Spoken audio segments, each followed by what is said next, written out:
കൂട്ടുകാർക്കും ബിലാൽ യൂട്യൂബ് ചാനലിൻ്റെ മറ്റൊരു അധ്യായത്തിലേക്ക് ഹൃദ്യമായ സ്വാഗതം. ഇന്ന് നമ്മൾ പഠിക്കുന്നത് അഫ്ളലുൽ ഉലമ പ്രിലിമിനറി സെക്കൻഡ് ഇയറിലെ പ്രോസിലെ ഒന്നാമത്തെ പാഠമായ ഖുത്ബത്തുർ റസൂൽ, വിശുദ്ധ പ്രവാചകൻ സല്ലല്ലാഹു അലൈഹി വസല്ലമ തങ്ങളുടെ പ്രഭാഷണം ഫി ഹജ്ജത്തുൽ വദാ, വിടവാങ്ങൽ ഹജ്ജിൻ്റെ സന്ദർഭത്തിൽ.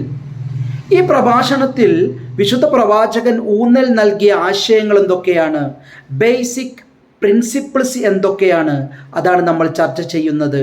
ഒന്നാമതായി നമുക്ക് ചർച്ച ചെയ്യാം അൽ മബാദി ഉ, അടിസ്ഥാന ആശയങ്ങൾ, വൽ ഖിയമു, മൂല്യങ്ങൾ, തർത്തക്കിസു, ഊന്നൽ നൽകുന്ന, ഖുത്ബത്തുൽ വിദാ, വിടവാങ്ങൽ പ്രഭാഷണം.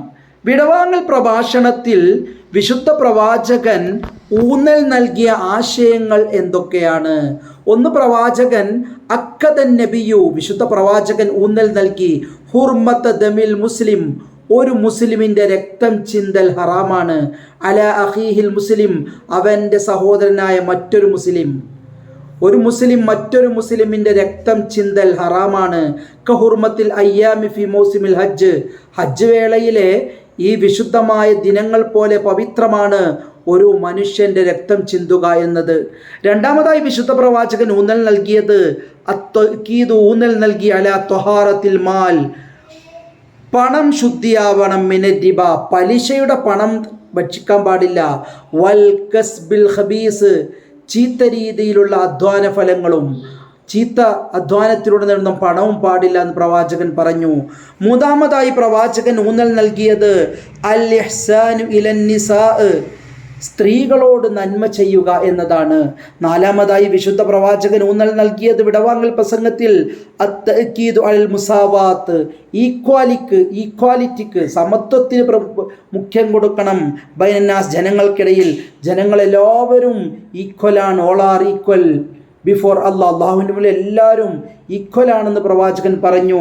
അഞ്ചാമതായി വിശുദ്ധ പ്രവാചകൻ പറഞ്ഞു അദമി തമീസ്, നോ ഡിസ്ക്രിമിനേഷൻ, വിവേചനം പാടില്ല. ബിനാഅൻ അലൽ നൗൽ, ബേസ്ഡ് ഓൺ ദ കളർ, വർണ്ണത്തിൻ്റെ പേരിൽ വിവേചനം നടത്തരുത്. അവിൽ ജിൻസ്, വംശീയതയുടെ പേരിൽ.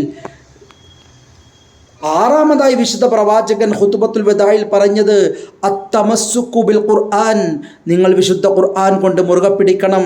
വിശുദ്ധ ഖുർആൻ മാത്രം പോരാ, വസ്സുന്നത്തി, വിശുദ്ധ പ്രവാചകൻ്റെ ചര്യകളും എന്നാണ് വിശുദ്ധ പ്രവാചകൻ ഊന്നൽ നൽകിയത്. ഇനി നമ്മൾ പഠിക്കുന്നത് വിശുദ്ധ പ്രവാചകൻ ജീവിതത്തിൽ ഒരു ഹജ്ജേ ചെയ്തിട്ടുള്ളൂ.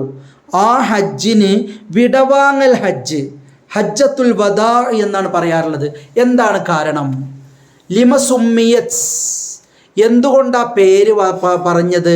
ഹജ്ജുൽ വിദാ, പ്രവാചകൻ്റെ വിടവാങ്ങൽ ഹജ്ജിനെ ബിഹാദൽ ഇസ്മി, പേരുകൊണ്ട്.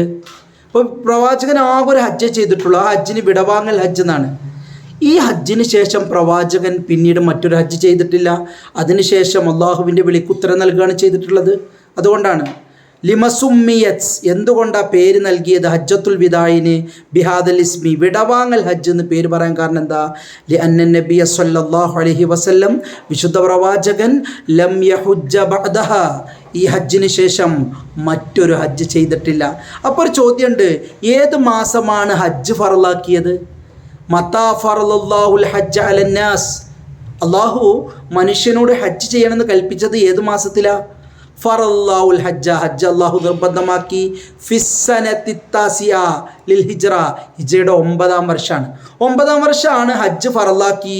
പക്ഷേ പ്രവാചകൻ 10-ാം വർഷമാണ് എന്ത് ചെയ്യണത്? ഹജ്ജ് ചെയ്യാൻ പോകുന്നത്. ഖറജൻ നബി സല്ലല്ലാഹു അലൈഹി വസല്ലം, വിശുദ്ധ പ്രവാചകൻ പുറപ്പെട്ടു. പ്രവാചകൻ മദീനയിലാണ് ആ സമയത്ത്. മദീനയിൽ നിന്ന് വീണ്ടും മക്കയിലേക്ക് പ്രവാചകൻ വരികയാണ്. എപ്പോഴാണ്? സനത്തൽ ആശിറ, 10-ാം വർഷം, ലിൽ ഫി അവാഖിരി ദുൽഖഅദയുടെ അവസാനത്തെ 5 ദിവസമാണ് പ്രവാചകൻ ഇതിന് പുറപ്പെട്ടത്. ഇനി പ്രവാചകൻ വിടവാങ്ങൽ ഹജ്ജിൽ പറഞ്ഞു, ജാഹിലിയൻ സംസ്കാരം മുഴുവനും നിങ്ങൾ വെടിയണം. 2 ആചാരങ്ങൾ ഒഴികെ. ജാഹിലിയ കാലത്ത് മനുഷ്യന്മാർ ചെയ്ത 2 കാര്യങ്ങളുണ്ട്, സദാനത്തും സിഖായത്തും. അത് നിങ്ങൾക്ക് ചെയ്യാം. എന്താ സദാനത്ത്?